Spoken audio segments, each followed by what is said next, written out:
আসসালামু আলাইকুম দর্শক, আজকে আমি বানাবো নরম তুলতুলে স্পঞ্জ কেক। আমি একটা ডিম দিয়ে দিব, আর দিয়ে দিচ্ছি 1/3 কাপ চিনি। আমি একটা ডিমের সাহায্যে এটা ফেটে নিব 6 মিনিট।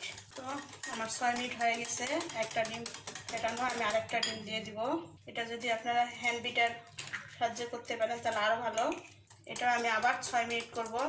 তেল দিয়ে দিচ্ছি 1/3 কাপ। আর আমি পরের ডিমটাও 6 মিনিট ফেটিয়েছি, আগেরটা 6 মিনিট, পুরো 12 মিনিট আমি ডিম আর চিনি ফেটিয়েছি। তেল দিয়ে দিচ্ছি 1/3 কাপ, আর 1 চিমটি পরিমাণ লবণ দিচ্ছি, ভ্যানিলা এসেন্স 1 ফোঁটা দিয়ে দিচ্ছি। এখন আমি আবার ফেটাবো 3-4 মিনিট। আমি একটা ছাঁকনি নিয়েছি, ছাঁকনির উপর 1 কাপ ময়দা দিয়ে দিলাম। এরপর দিব আমি বেকিং পাউডার, পুরো 1.5 চামচ আমি বেকিং পাউডার দিয়ে দিলাম। এখন আমি এটা আলতোভাবে একটু একটু করে 3 বারে এটা মেশাবো। ব্যাটারটা এভাবে ঘুরিয়ে ঘুরিয়ে মেশাবো। হ্যান্ডউইচটা রেখে আমি একটু প্যাসেলের সাহায্যে ভালো করে মেখে নিব। মাখা হয়ে গেছে। আমি একটা স্টিলের মোল্ড নিয়েছি, এর মধ্যে আমি এখন তেল ব্রাশ করে নিব।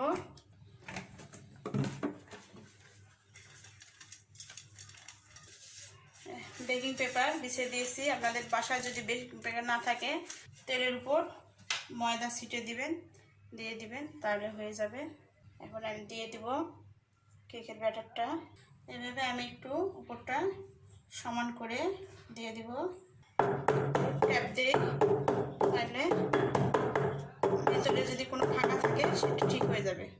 আমি এখন এটা আমার হয়ে গেছে ট্যাপ করা। আমি এখন ওভেনে দিব 150-এ দিয়ে আমি 50 মিনিট বেক করব। চলুন দেখা যাক ওভেনে দিই। আমি মাঝের তাকে দিচ্ছি, উপরে দিব 10 মিনিট আর নিচে দিব 40 মিনিট। 150 ডিগ্রিতে আমি দিয়ে এটা বেক করব। আগে আমি নিচে দিচ্ছি 40 মিনিটের জন্য। এই তো দর্শক, আমার কেক হয়ে গেছে।